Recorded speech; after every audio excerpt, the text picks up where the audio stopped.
जय श्री राम। स्वागत आप सभी का आपके अपने चैनल एस्ट्रोलॉजर भाई जी में। सभी माताओं को, बुजुर्गों को प्रणाम, सभी बहनों को और भाइयों को बहुत बहुत आशीर्वाद और प्यार।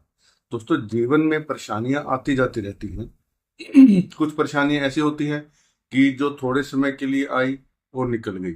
वो किसी भी रूप में हो सकती है, कर्ज के रूप में भी हो सकती है, कोई चोट भी लग सकती है, कोई बीमारी से संबंधित हो सकती है, या बच्चों को लेकर के कोई परेशानी होती है। मतलब कुछ ना कुछ हमारे जीवन में ग्रहों के अनुसार जो है घटित होता रहता है।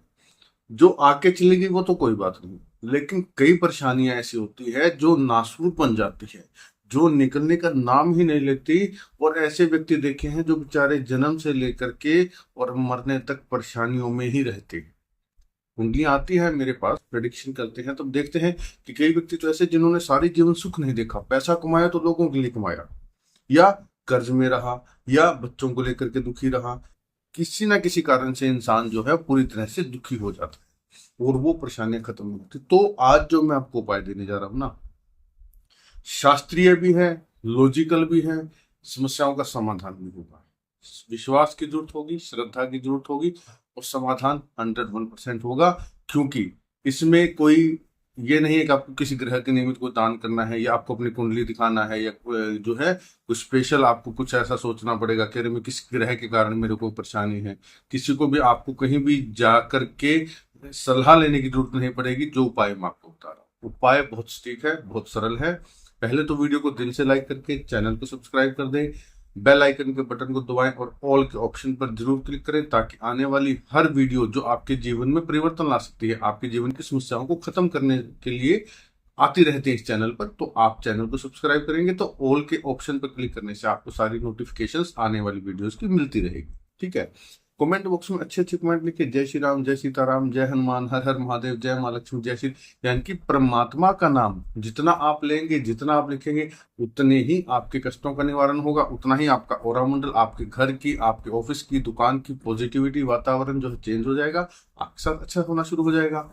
और फिर भी अगर आपको मान लीजिए कई बार ऐसी परिस्थिति आ गई कि आप चाहते हैं कि नहीं, मुझे तो कुंडली दिखानी ही दिखानी है, नहीं मुझे तो सलाह लेनी ही लेनी है, मुझे तो अपनी समस्याओं के बारे में गहराई से जानना ही है, तो डिस्क्रिप्शन बॉक्स में नंबर है, स्क्रीन पर भी दिख रहा है, आपके इस बेटे भाई का नंबर है 7056200033। केवल व्हाट्सएप मैसेज छोड़े, कॉल ना करें। जैसे ही मैसेज छोड़ेंगे, आपको जो है मैसेज देखने के बाद आपसे संपर्क किया जाएगा, आपकी समस्याओं का समाधान भी दिया जाएगा।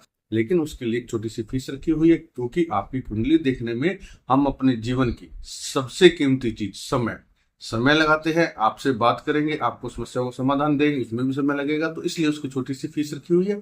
वो फीस आप अगर पे करेंगे तो आपको आपकी समस्याओं का समाधान मिल जाएगा। चलिए उपाय बताते हैं। देखिए, देवों के देव महादेव है। ब्रह्मांड की ऐसी कोई चीज नहीं जो महादेव नहीं कर सकते। उन्होंने देवों का देव इसीलिए कहा जाता है क्योंकि सभी देवी देवता उन्हीं के अंडर में आते हैं, सभी ग्रह नक्षत्र भी उन्हीं के अंडर में आते हैं, और ब्रह्मांड की सबसे बड़ी शक्ति है। तो महादेव जो है वो किससे प्रसन्न होते हैं? महादेव के लिए अचूक चीज क्या है कि वो उसको सुनने मात्र से ही खुश हो जाते हैं। कुछ भी नहीं करना, सिर्फ उनको सुनाना है। क्या? राम। भगवान राम जो है महादेव के इष्ट है। महादेव कौन है? जो देवों की देवों के भी देव हैं। तो राम जी का ही स्मरण हनुमान जो है भगवान भोलेनाथ करते हैं। जब वो साधना में बैठते हैं, कई कई वर्षों तक अपनी तपस्या जो है वो भंग नहीं होने देते। कई कई वर्षों तक जो है वो अपने साधन के अंदर इतना वो लग जाते हैं तन्मयता से कि भगवान शंकर को राम जी के अलावा कुछ नहीं सूझता। वो राम का ही सिमरन करते हैं हमेशा। उनको राम जी से अति अति अति प्रेम है, उनके इष्ट है राम जी। तो आपको क्या करना चाहिए? आपको लगा कि हाँ मेरी समस्याओं का समाधान नहीं हो रहा, आप घर से ही, जैसे कि मैं पहले भी बताता रहा हूं कि जब भी शिवलिंग पर आप जल चढ़ाने जाए तो घर से ही तांबे के बर्तन में जल लेकर के जाए, उसके अंदर लाल चंदन जरूर डाल लें। ठीक है। घर से लोटा लेकर के जाए, लाल चंदन उसके अंदर डाल ले, जल भर ले, थोड़ा सा गंगा जल डाल ले, लेकर के शिव मंदिर में जाए। लोटा जितना बड़ा होगा, तांबे का कलश जो लेकर के जाएंगे, पीतल का या तांबे का, जितना बड़ा होगा उतना ही अच्छा है। ठीक है। आप लेकर के भगवान शिव के मंदिर में जाए, शिवलिंग पर जो है उस जल को आपको अर्पण करना है। कैसे अर्पण करना है? बिल्कुल पतली पतली धार आनी चाहिए, धार टूटे ना। भगवान शिव की तरफ भगवान राम की तरफ आपका ध्यान रहे।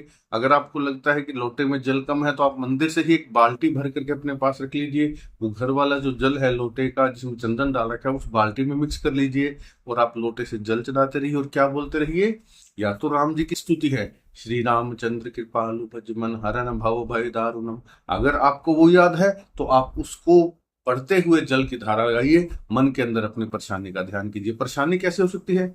घर से संबंधित हो सकती है, परेशानी बीमारी से हो सकती है, परेशानी आपकी बेटी अगर ससुराल में दुखी है आप उसके लिए करना चाहते तो उसके लिए भी कर सकते हैं, या आपकी बहू आपके घर में आने के बाद आपके बेटे का जीवन में उथल पुथल हो गई है, घर का वातावरण खराब हो गया, बहू आपकी जो है बच्चे के विवाह के बाद घर में तनाव है, घर में जो है परिस्थितियां खराब हो गई हैं, तब उसमें भी आप अपने बेटे के लिए कर सकते हैं। बच्चों की नौकरी व्यापार बच्चों मतलब आप अपने लिए भी कर सकते हैं, दूसरे के लिए भी कर सकते हैं। जल चढ़ाते समय आपने या तो राम जी की स्तुति कीजिए, मन में ध्यान रखिए, जिस भी समस्या का आप समाधान चाहते हैं उस समस्या का मन में ध्यान रखिए, वो अपनी हो चाहे दूसरे के लिए कर रहे हो, ठीक है। और साथ में आपने श्री रामचंद्र कृपालु भजन, अगर स्तुति नहीं आती तो दूसरा ऑप्शन क्या है, भगवान राम की माला, राम नाम, राम राम 1, राम राम 2, राम राम 3, राम राम 4, राम राम 5, राम राम 6, राम राम 7, राम राम 8, राम राम 108 बार आपने बोलना है। इस प्रकार से जैसे मैंने आपको बताया, जल की धार ना टूटे, लोटे में जल खत्म हो जाए तो फटाफट दूसरा पढ़ लीजिए, जल की धार टूट जाए तो चलेगा लेकिन राम नाम का जप नहीं रुकना चाहिए। लोटा फिर से भरा, फिर से राम राम 5, राम राम 6, राम राम 7, राम राम 8, इस प्रकार राम राम 108 आप बोलेंगे। भगवान शिव तक आपकी आवाज डायरेक्ट जाएगी, भगवान शिव तक आपकी प्रार्थना डायरेक्ट जाएगी, भगवान शिव आपको ना नहीं कर सकते, आपकी समस्या का समाधान अवश्य होगा, ठीक है। इसी प्रकार राम जी जो है वो किसकी पूजा करते हैं, भगवान शिव की।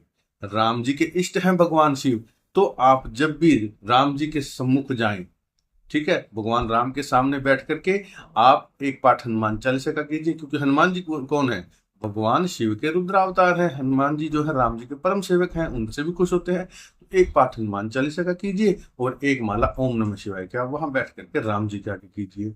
आप देखेंगे कि आपके जीवन का जो संकट है वर्तमान में तुरंत खत्म होगा, भविष्य में कभी भी आपके ऊपर संकट नहीं आएगा। मैं तो कहूंगा कि संकट के अलावा भी आपको ये रूटीन में ये पूजा अपने शामिल कर लेनी चाहिए। आपको किसी भी ग्रह नक्षत्र के चक्रों में पड़ने की जरूरत नहीं है, आपको कोई अन्य पूजा पाठ करने की जरूरत नहीं है। उपाय अगर अच्छा लगे कि हाँ भाई जी की बात में दम है, तो आप कमेंट बॉक्स में हर हर महादेव जय श्री राम जरूर लिखें, ताकि मेरा भी हौसला बढ़े, इसी तरह की वीडियोस आपके लिए लेकर के आता रहूं।